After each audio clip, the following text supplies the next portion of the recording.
नमस्कार साथियों, मैं पत्रकार देवेंद्र गहलोत। आज हम उपस्थित है ग्राम पटाड़े नज़दीक में। यहाँ पर हम आज जो बिजली विभाग जो है उसके एक बहुत बड़ी एक पोल खोलने के लिए यहाँ पर आए हैं।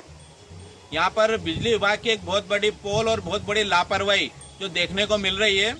यहाँ पर करीब 7-8 वर्ष पूर्व फीडर सेपरेशन योजना अंतर्गत ट्रांसफार्मर जो सिंचाई के और जो गाँव के जो हैं दोनों अलग अलग किए गए थे। और जो गांव के जो ट्रांसफार्मर जो लगाए गए थे, करीब 5 ट्रांसफार्मर यहाँ पर लगाए थे।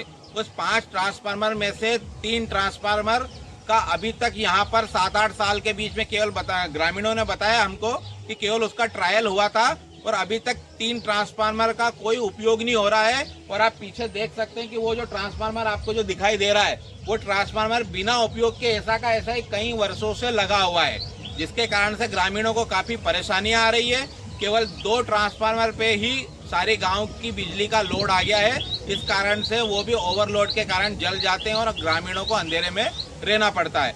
तो इसी विषय पर हम गांव के जो सरपंच है श्री जैन सिंह जी मकवाणा, इनसे हम चर्चा करेंगे कि सरपंच साहब बताए कि आपके गाँव में जो फीडर सेपरेशन योजना अंतर्गत जो ट्रांसफार्मर लगे थे और क्या क्या समस्याएं आ रही है उससे। पिछले वर्षों गवर्नमेंट ने सिंचाई की लाइट अलग और गांव की 24 घंटे लाइट अलग करी थी, जिसको अपन फीडर सेपरेशन बोलते हैं। उसमें हमारे गांव में गांव के लिए 24 घंटे लाइट में 5 ट्रांसफार्मर लगाए गए थे। 5 ट्रांसफार्मर में से अभी केवल 2 ट्रांसफार्मर चल रहे हैं, बाकी 3 ट्रांसफार्मर बंद पड़े हैं और उनको केवल प्रथम में उन्होंने ट्रायल के रूप में चलाया था, उसके बाद बंद पड़े। अब 5 ट्रांसफार्मर का काम 2 ट्रांसफार्मर कैसे कर सकता है। 2 ट्रांसफार्मर पिछले 1 साल में 2-3 बार जले, बिल भरा, थोड़े बहुत बिल जमा करवा के और ट्रांसफार्मर चेंज कर दिया जाता है। लेकिन हमने अपने जेई साहब को, डी साहब को और एसी साहब को भी अवगत कराया कि फीडर सेपरेशन के जो 5 ट्रांसफार्मर लगे, अगर ये सही तरीके से चालू हो जाए और सही तरीके से इसका जो लोड है विभाजन हो जाए तो समस्या दूर हो जाएगी। तो अधिकारियों का इस विषय में क्या कहना है।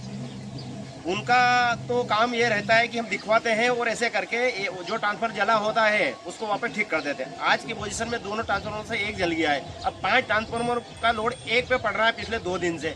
हम समझ सकते हैं कि एक ट्रांसफार्मर का बचे हुए दूसरा भी जलने को तैयार है। तो आप बताइए, आपका नाम पहले तो। हमारा मिस्त्री। तो आप बताइए कि मिस्त्री जी की ये जो ट्रांसफार्मर जो जल जाते हैं उसके कारण से गांव में क्या समस्या आ रही है और आप ग्रामीणों को क्या क्या परेशानियों का सामना करना पड़ रहा है। ये गांव में 3 ट्रांसफार्मर बंद पड़े हैं, जिससे ये सब चालू हुई जब से, और 2 चल रहे हैं और उसमें बार बार लोड पड़ता है, वो भी खराब हो गया एक 100 का। और बाकी 3 ट्रांसफार्मर लगे, इनका अभी तक उपयोग नहीं हुआ है। मतलब गांव में अभी वर्तमान कंडीशन में केवल एक ही ट्रांसफार्मर चल रहा है और एक जो चलता था वो जल गया है। जल गया है और इतनी समस्या है गांव में, मच्छर की बड़े बड़े पानी की समस्या, हर बात में समस्या आती है। और इसके बाद में ट्रांसफार्मर लगा, उसके ऊपर बगड़ के डाले हुए अभी भी उपयोग में। देखो ना कोई विद्युत मंडल है कि अंधा मंडल है क्या है, कोई देखने के नहीं आता है। तो सरपंच साहब, आप विभाग से क्या मांग करते हैं। हमारी मांग ये है कि जैसे आपने 24 घंटे लाइट के लिए 5 ट्रांसफार्मर लगाए हैं, इनको कायदे से चालू करके और उनका करंट का जो विभाजन हो जाए तो कोई दिक्कत नहीं है। हमें भी परेशानी कम आएगी और विभाग को भी बेवजह का नुकसान हो रहा है ये नहीं होएगा। तो ये थे गांव के सरपंच जैन सिंह जी मकवाणा और साथ में हमारे जो भी अन्य गांव के वरिष्ठ लोग उपस्थित हैं। तो आपने देखा कि उन्होंने अपने गांव की जो समस्याओं के बारे में बताया है। तो हम भी विभाग के जो अधिकारी हैं उनसे निवेदन करते हैं कि कृपया गांव में अपने अधिकारियों की टीम भेजें और ये जो बंद पड़े जो ट्रांसफार्मर है ये किन कारणों से बंद पड़े हुए हैं, इनकी समस्याओं का निराकरण करें और साथ में नए ट्रांसफार्मर लगाए ताकि यहाँ पे जो ओवरलोड की जो समस्या आ रही है उस समस्या का निराकरण हो सके। तो मैं सभी क्षेत्रवासियों से निवेदन करता हूँ मेरे इस चैनल को लाइक, सब्सक्राइब तथा शेयर करें। धन्यवाद।